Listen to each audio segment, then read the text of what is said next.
अस्सलाम वालेकुम everybody, welcome again to another video. आज की वीडियो बिल्कुल उर्दू में होगी और सिर्फ पाकिस्तानी स्टूडेंट्स के लिए है, क्योंकि काफ़ी ज़्यादा कन्फ्यूजन्स थी पाकिस्तानी स्टूडेंट्स को अप्लाई करने के लिए। तो आज मैं कोई फॉर्म फिल नहीं करने वाला हूं, बल्कि फॉर्म फिल के लिए अलग से एक वीडियो आएगी एचईसी की।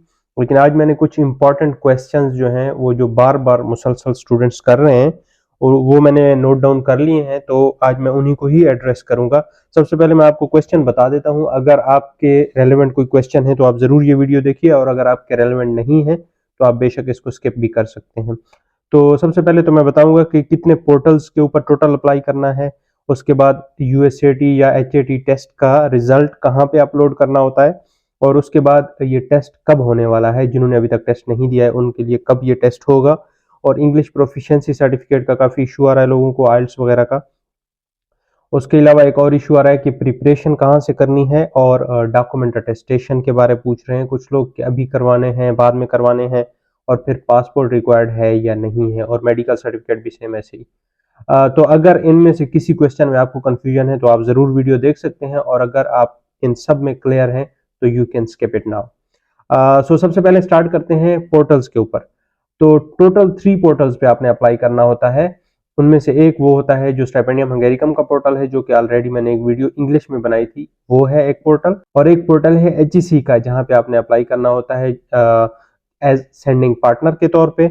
और एक तीसरा पोर्टल होता है जो सिर्फ टेस्ट के लिए आपने रजिस्टर्ड करना होता है, जब वो एक पोर्टल होता है। जिन्होंने टेस्ट दे दिया हुआ है तो वो सिर्फ 2 पोर्टल में अप्लाई करेंगे, और जिन्होंने टेस्ट नहीं दिया है तो वो 3 पोर्टल में अप्लाई करेंगे, यानी टेस्ट रजिस्ट्रेशन भी करेंगे। उसके बाद बात आती है काफी ज्यादा कंफ्यूजन जो चल रही है, यूसेट और हैट के रिजल्ट को हमने अपलोड कहाँ पे करना है। तो जो पिछले साल का क्राइटेरिया है मैं उस हिसाब से ही आपको बताऊंगा।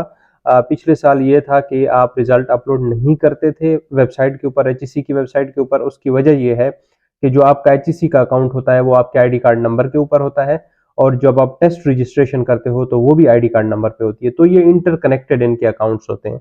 तो आपका रिजल्ट जो है वो ऑटोमेटिकली एचईसी के पास चला जाता है। तो जब आप टेस्ट देंगे, या जब आपने इवन टेस्ट दे दिया हुआ है, तो आपका रिजल्ट ऑटोमेटिकली उनके पास चला जाएगा। आपने अलग से अपलोड नहीं करना है। बट ये हो सकता है कि वहां पे एक ऑप्शन दिया हो कि आपने टेस्ट दिया है तो कितने मार्क्स हैं वगैरह वगैरह, और अगर नहीं दिया तो कोई इशू नहीं है। पिछले साल के मुताबिक आप टेस्ट दोबारा जनवरी या फरवरी में जो भी होगा आप दे सकते हैं। एक और क्वेश्चन जो बहुत ज्यादा रेपिटेटिव क्वेश्चन है वो ये है कि टेस्ट होगा कब। अब जिन्होंने टेस्ट नहीं दिया था ऑलरेडी, तो वो अब कब टेस्ट देंगे। तो यूजुअली होता यही है कि जनवरी के एंड में टेस्ट होता है। अब हो सकता है मिड में टेस्ट हो, लेकिन 15 जनवरी के बाद ही होगा। तो इसमें आपको परेशान होने की जरूरत नहीं है कि हम फॉर्म कैसे सबमिट कर लें अगर हमने टेस्ट ही नहीं दिया। तो टेस्ट आप अलग से देंगे, और आपका, जैसे मैंने आपको पहले बताया है, कि आपका रिजल्ट ऑटोमेटिकली एचईसी के पास चला जाता है। तो उसमें परेशान होने की आपको जरूरत नहीं है। एक और क्वेश्चन है, बहुत ही बेसिक क्वेश्चन है, लेकिन स्टिल कुछ लोग इसमें कंफ्यूज हैं कि इंग्लिश प्रोफिशिएंसी सर्टिफिकेट कहाँ से बनेगी। तो वो आपके प्रीवियस इंस्टीट्यूट से बनेगी, जहां से आपने प्रीवियस एजुकेशन हासिल की हुई है, तो वहां से बनेगी। एक इंग्लिश प्रोफिशिएंसी एक सर्टिफिकेट होती है जिसमें लिखा होता है जी ये हमारा स्टूडेंट रहा है, और हमारी जो लैंग्वेज ऑफ इंस्ट्रक्शन है वो इंग्लिश है। इस तरह आप सैंपल गूगल से भी निकाल सकते हैं, और अगर उनको बिल्कुल भी समझ नहीं आती आप चैट जीपीटी से भी लिख सकते हैं कि इंग्लिश प्रोफिशिएंसी सर्टिफिकेट मैंने बनानी है, तो मुझे कंटेंट दे दो। तो वो चैट जीपीटी भी आपको दे देगा, तो आपने वही जाके उनको दे देना है, वो प्रिंट करके आपको स्टैम्प वगैरह कर देंगे। अच्छा, एक और क्वेश्चन है जी, प्रिपरेशन कहाँ से करनी है हमने। तो प्रिपरेशन के लिए कोई एकेडमी नहीं है, मेरे ख्याल से कोई यूट्यूब चैनल भी नहीं है।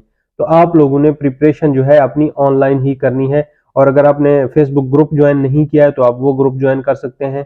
तो वहां वहां पे मैंने एक डिटेल में पोस्ट डाली थी, वहां पे काफी लिंक्स हैं ड्राइव के। तो वहां से आपने अपनी जो रिक्वायर्ड आपकी यूसेट है या हैट है, जो भी रिक्वायर्ड आपकी बुक्स हैं वो डाउनलोड करें, और वहां से आप अपनी तैयारी शुरू कर दें। तो तैयारी के लिए कोई स्पेसिफिक एकेडमी नहीं है, और कुछ उसके अलावा यूट्यूब चैनल भी मेरे ख्याल से नहीं है। तो आपने अपनी तैयारी खुद ही करनी होगी। तो इसके लिए कोई इंस्टीट्यूट प्रॉपर नहीं है तैयारी करवाने के लिए, सो आप खुद इस पे ही फोकस करें।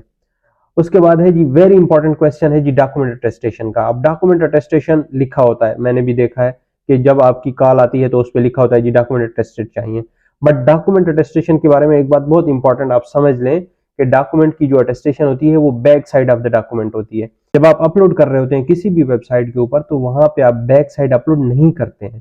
तो इसलिए अभी आप इस चीज को साइड पे कर लें, डॉक्यूमेंट अटेस्टेशन की जरूरत नहीं है। जब आपकी फाइनल सिलेक्शन हो जाए तो फिर आप डॉक्यूमेंट उसमें अटेस्ट कर दें। तो इसके साथ साथ मैं एक और क्वेश्चन भी कवर कर देता हूं कि जिनको जो बैचलर के लिए अप्लाई कर रहे हैं एफएससी की, उनको डिग्री नहीं मिली है, तो एफएससी की डिग्री अभी बेशक अपलोड ना करें।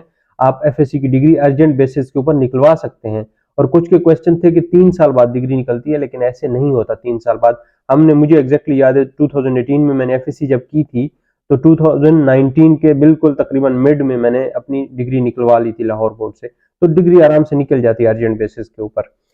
तो वो आप बाद में यूज कर लेना, लेकिन स्टिल आप ट्रांसक्रिप्ट यानी कि रिजल्ट कार्ड जो आपका होता है, मार्कशीट होती है, वो आप यूज कर सकते हैं। उसके बाद जी पासपोर्ट के बारे में हमने बात करनी है, और यही हमारा लास्ट आज का टॉपिक भी है और इशू भी है और ये क्वेश्चन भी है। तो पासपोर्ट के लिए ये है कि अभी आपको पासपोर्ट की जरूरत नहीं है। पासपोर्ट आप बाद में अपलोड कर सकते हैं, अभी आप सिर्फ अप्लाई करें। मैं इसलिए ये सारी चीजें बता रहा हूँ ताकि आपका खर्चा कम से कम हो। ये ऐसी चीजें अननेसेसरी चीजें हैं, लाइक पासपोर्ट हो गया, डॉक्यूमेंट अटेस्टेशन होगी, फिलहाल ये अननेसेसरी हैं। उसकी वजह यह है कि कुछ लोग जाहिर सी बात है रिजेक्ट भी हो जाएंगे, तो वो बनवा के अभी रख लेंगे तो उनको कोई फायदा नहीं होगा। हाँ, अगर आप दूसरे स्कॉलरशिप्स के लिए अप्लाई कर रहे हैं और वहां पे रिक्वायर्ड है तो आप जरूर बनवा लें, बट इस स्कॉलरशिप के लिए स्पेसिफिकली आप मेरे ख्याल से ना बनवाएं अभी फिलहाल, जब तक आपकी कंफर्मेशन नहीं होती कि आप सेलेक्ट हुए हैं या नहीं हुए। उसके बाद मेडिकल सर्टिफिकेट है, वो मैंने स्टिपेंडियम वाली जो पोर्टल थी वहां पे जब मैंने फॉर्म फिल किया था, वहां मैंने बताया था 15 अप्रैल से पहले आपने सबमिट करवानी होती है, उसकी भी अभी जरूरत नहीं है। तो यही थी आज की वीडियो, लेकिन नेक्स्ट जो वीडियो है उसमें मैं आप लोगों को बताऊंगा कि ये स्कॉलरशिप जो है इसमें टोटल एक्सपेंसेस आपके कितने लगेंगे। तो वो वीडियो देखने के लिए भी जरूर मेरे चैनल को विजिट कीजिएगा। तो मिलते हैं नेक्स्ट वीडियो में, तब तक के लिए अपना ख्याल रखिए और दुआओं में याद रखिए। अल्लाह हाफिज।